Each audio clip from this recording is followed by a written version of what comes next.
Hey YouTube, it's Flowy Fan since 2000, better known as that Virgo Vixen. I'm here with a review for Scream Queens.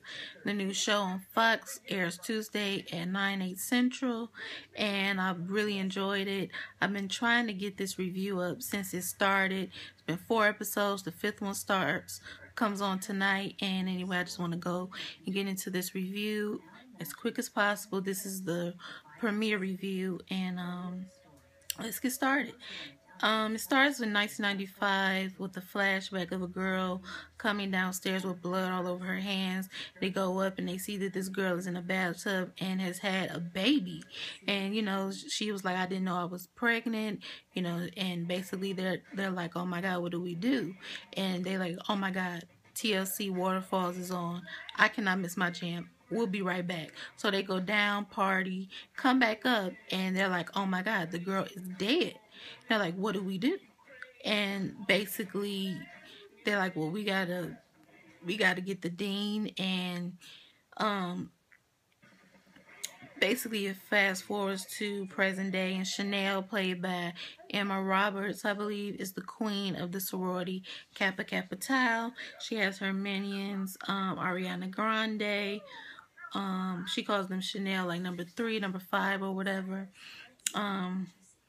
Then the dean calls her Chanel number 1 into the office, and they give us a flashback of when she was not, when there was another HBIC in charge and she was the minion.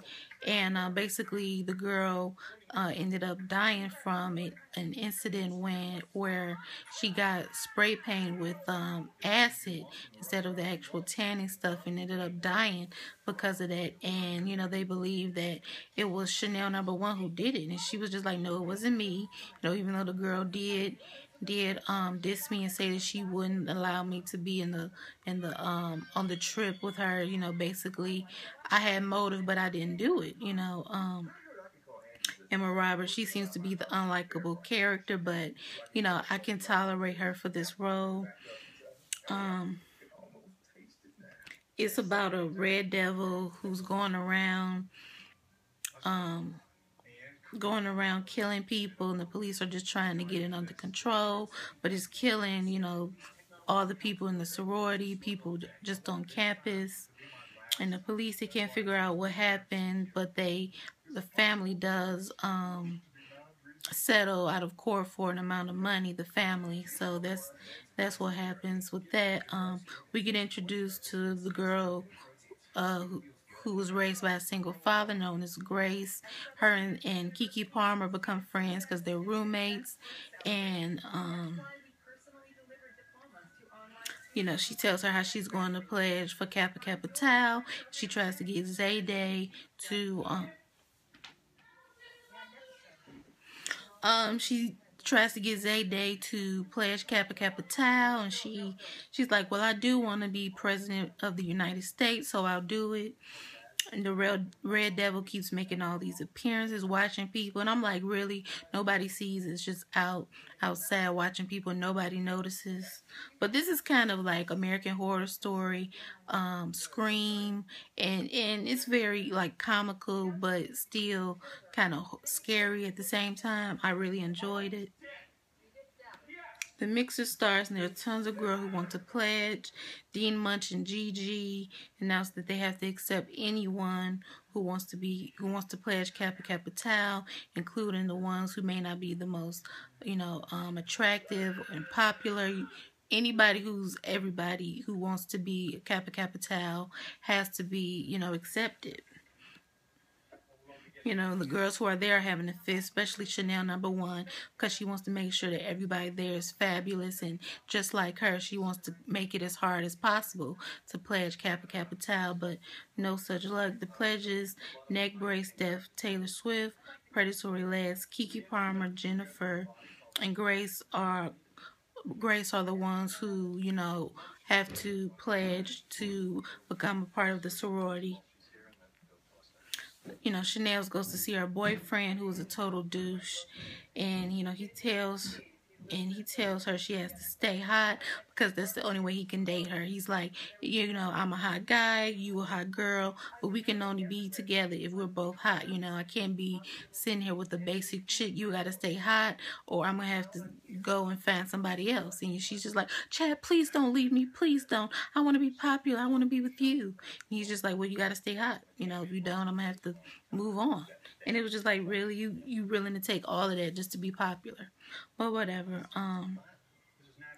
She says she has a plan to one of the maids that she wants to pretend to burn her face by sticking it in oil, but not hot oil. She says she wants to basically just pretend to do that so that people will get scared and not want to be a part of the sorority, and she can weed out the undesirables.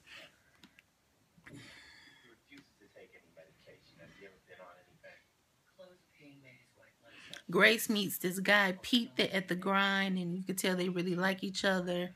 And you know, she basically tells him that she wants to be a part of Kappa Kappa Town. He says, I'm a reporter and that house is evil. Chanel #1 comes in and it's just like, this guy stalks me, you need to stay away from him.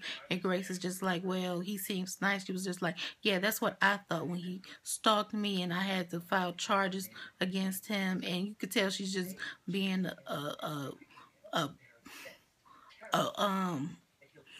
irritated person. She wants to bring everybody down with her. She can't stand to see anybody happy. She's like, Pete, you need to stay away from her, and she will do anything to make sure that happens.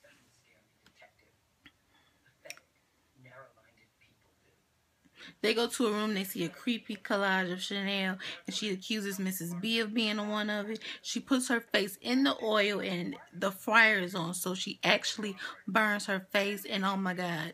This part had me like, really, this show was deeper than I thought it would be. You know, she burns her face, and you could tell she's like, her face looked like it's covered with like Doritos and like hot sauce and cheese. It just looks so bad. I'm like, oh my God. And they end up, after she died, she was just like, people don't die. They don't die from getting their face burned off. And Keke Palmer was like, yes, you do. You killed her. And so they end up putting her in the freezer to hide her body. You know, she basically is just like, Grace was like, I want to go to the police. This isn't right. She was just like, you know what? You're right. This isn't right. But I'm pretty unpopular and I'm going to get away with it. And plus, if you go tell somebody, I'm going to tell them that you did it and they'll back me up. She was like, raise your hand if you'll back me up. And everybody except for like Zayday and a couple other girls, all of them raised their hand. She was like, I'll get you really hot boyfriends. And Zayday was like, oh, y'all ratchet. Oh my God. Right? Zayday has the best lines. I love her character.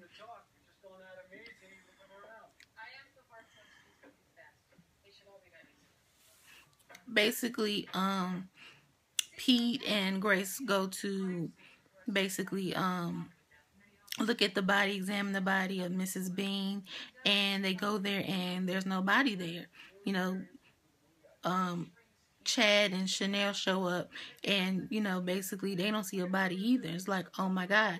And you know, Chanel's just basically like, well, this proves that I didn't really kill Mrs. Bean, that she really isn't dead. You know, so she thinks it's a good thing. They're having a blood oath and they want to swear each other to secrecy about the dead body.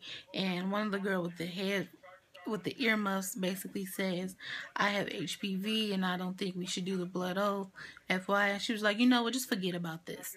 Forget about it. Every time I try to do something nice, you all just mess it up. Just forget it. Ariana Grande goes to her room because she's like, I'm tired of this. I want to leave. And she gets a visit from the Red Devil. And this part was so dumb. Basically, the Red Devil shows up and they text each other back and forth. He says how he wants to kill her. And she, instead of running out trying to get help, basically just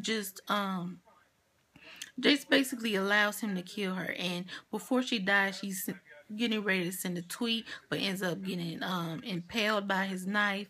And then she wakes back up and sends the tweet and then dies. It was just like, really, that part was kind of stupid, but at the same time, I said it's like a stupid comedy, like scary movie. So I was here for it, but that part was kind of dumb.